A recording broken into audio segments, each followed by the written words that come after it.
Hey guys, it's Miss Beckman. We're going to be going over central line dressing change and care today. This is one of your skill checkoffs.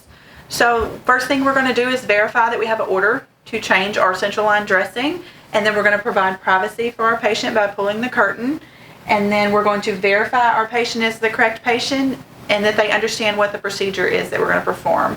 We're going to use our AIDIT.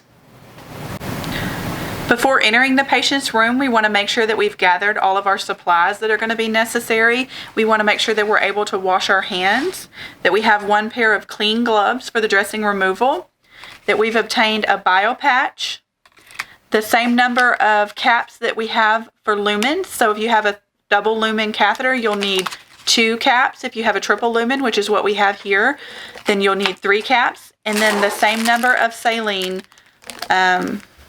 syringes that you have for caps. So if you have 2 caps, you need 2 saline. If you have 3, you need 3. And then our central line dressing supply kit. So we've entered the room, washed our hands, and put on a pair of clean gloves and explained to Mr. Smith what it is that we're going to be completing today. And we've gathered all of our supplies.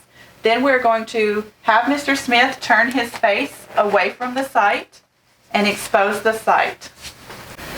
So while we're assessing our central line site, we want to make sure that we're looking at the edges of our transparent dressing, looking at our Biopatch, assessing the site for any issues, redness, drainage, any signs of infection or blood in the line that could indicate a blood clot. Now that we've assessed Mr. Smith for any complications, we want to go ahead and set up our sterile area before we take the old dressing off of him. We're going to open our sterile packaging, making sure to keep the edges from popping back into the sterile area. And then we can discard this, holding our hand at waist level and dropping into the trash can. Then we want to add anything to our sterile area after removing our mask. Anything to our sterile area that we're going to need to use during our procedure. Our Biopatch, we can drop into our sterile field and then discard. Now our caps, I'm going to show you guys how to prep those. What you're going to do to prep these sterile caps, since you cannot drop a saline solution that's not sterile, it actually says on the packaging, do not place on a sterile field. These are not sterile. So you're going to need to prepare these off of the sterile field.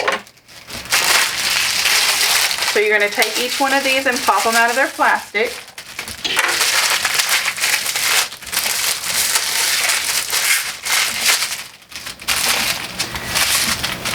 And the way that you can do this while keeping the tip of these sterile is to find the arrows on the packaging and then pull backwards from there,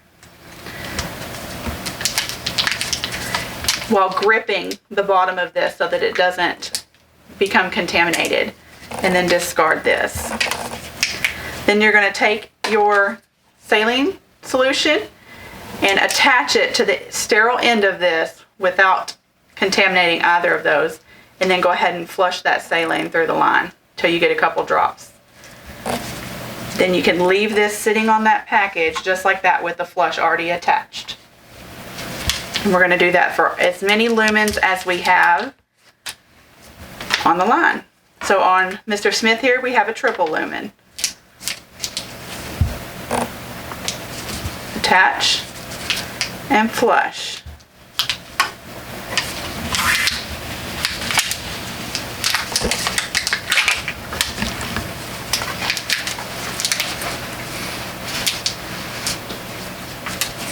Attach and flush. And now all of our catheter lines are still in their sterile packaging, but they've got the saline already attached to them, so when we change our caps, we're ready to go. Before removing the dressing that's on Mr. Smith, we want to make sure that we're covering our own face with the mask that comes out of the package.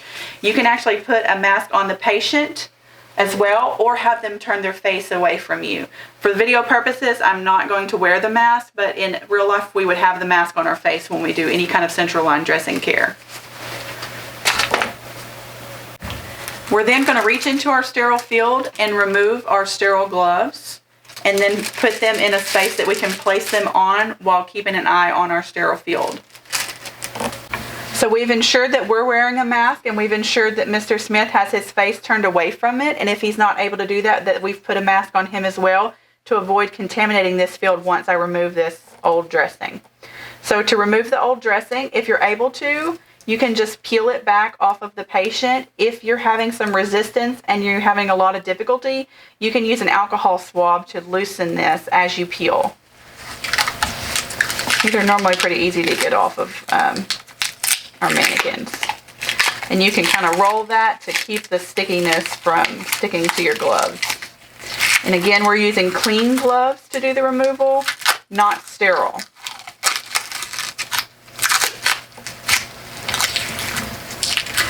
When we get to this point, we want to make sure that we're anchoring the central line during removal so that we don't accidentally pull that out. Some central lines are stitched in, this one is not, so as you can see, if I was to pull on this, it would lift out of Mr. Smith. So we want to make sure that we're always anchoring that when we're pulling the tape back.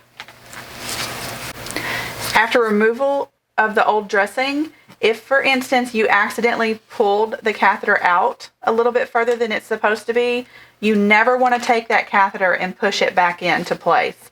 Once it's been outside of the body, it's considered contaminated, and you need to call the PIC team or the central line team in interventional radiology to have this site assessed. After removing our clean gloves, we want to make sure that we're washing our hands before we touch our sterile gloves. After our hands are clean, we're going to use a process to place the sterile process to put on our sterile gloves, keeping our contaminated hands inside the glove. If for some reason you get twisted like I've done here, you just leave that and move on to your next glove. We can correct that once we get both of our hands in our gloves where we can touch that side of it.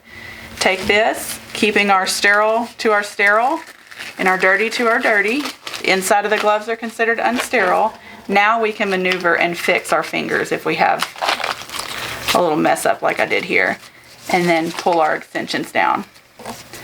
So now our hands are sterile. We're keeping them above the level of our waist, and then we're going to touch the sterile part of our dress, of our supplies, and discard into the trash can, dropping them from waist level, never putting our hands below our waist.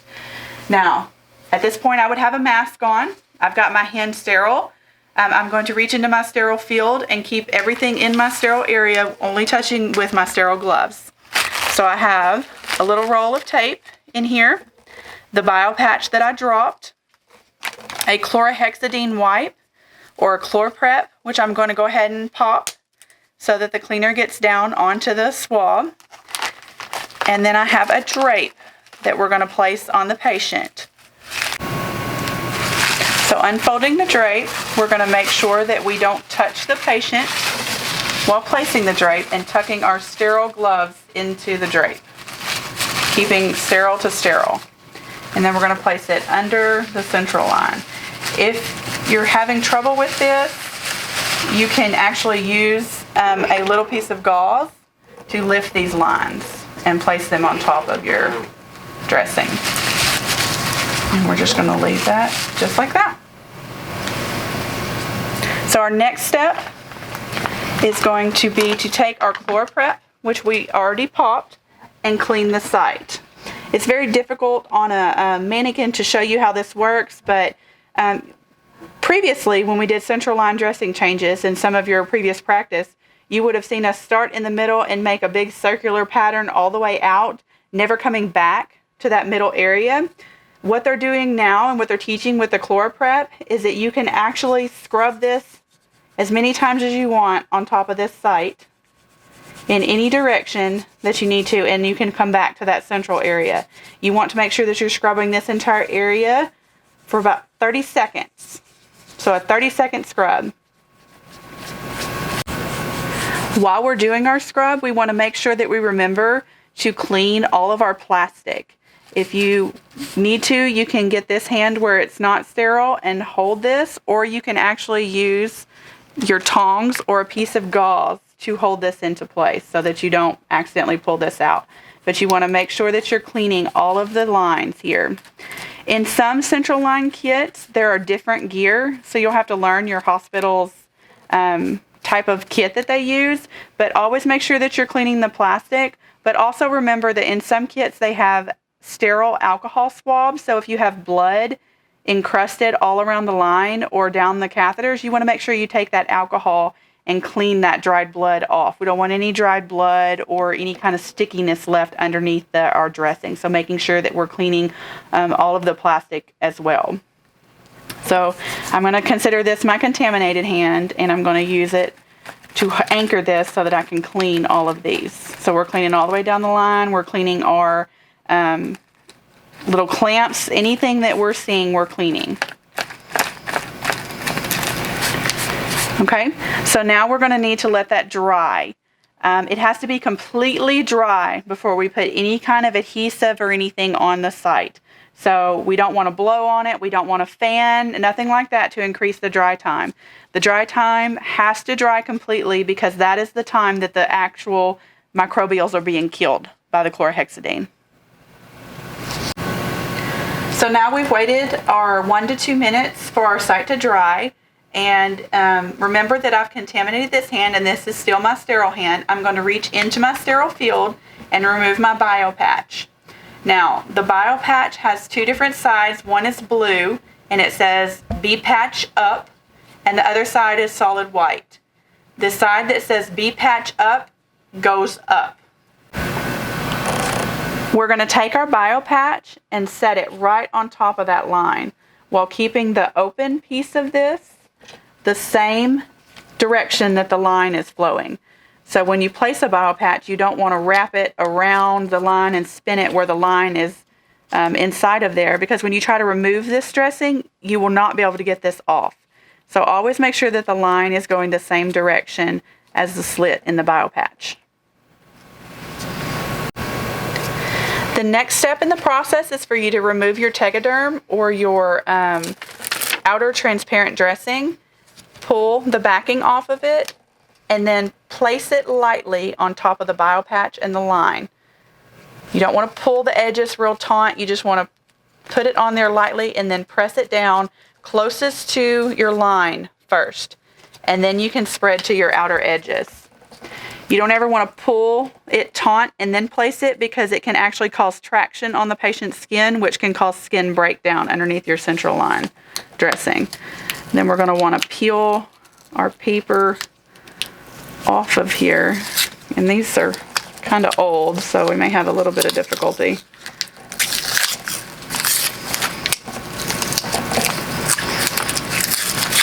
It's normally not this difficult to pull them off. And we're going to salvage our little initials and date belt here.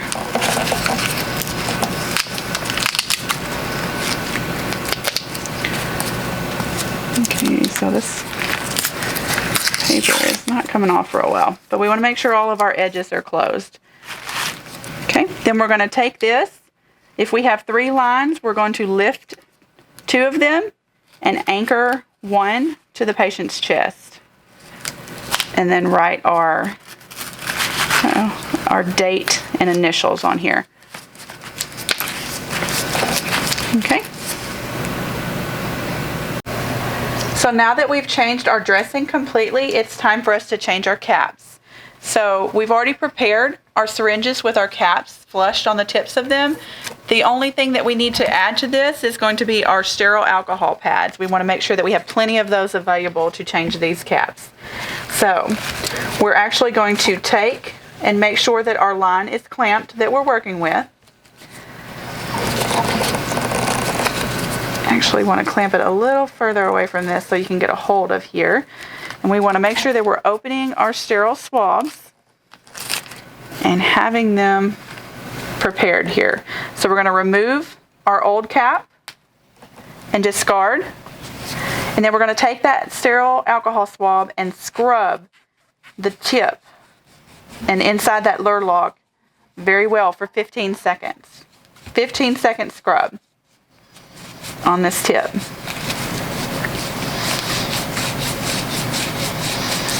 Then we're going to take the syringe that we've already prepped, remove the little tip so that you can see, and then connect, unclamp, and then flush. I'm actually not going to flush this into this mannequin, but we would flush the entire 10 cc's into this, and then we would reclamp the line. We don't ever want to leave a central line with a line unclamped. Then we would repeat the process for each one of our other catheters. Open our alcohol swab, remove our old cap, discard, 15-second alcohol scrub,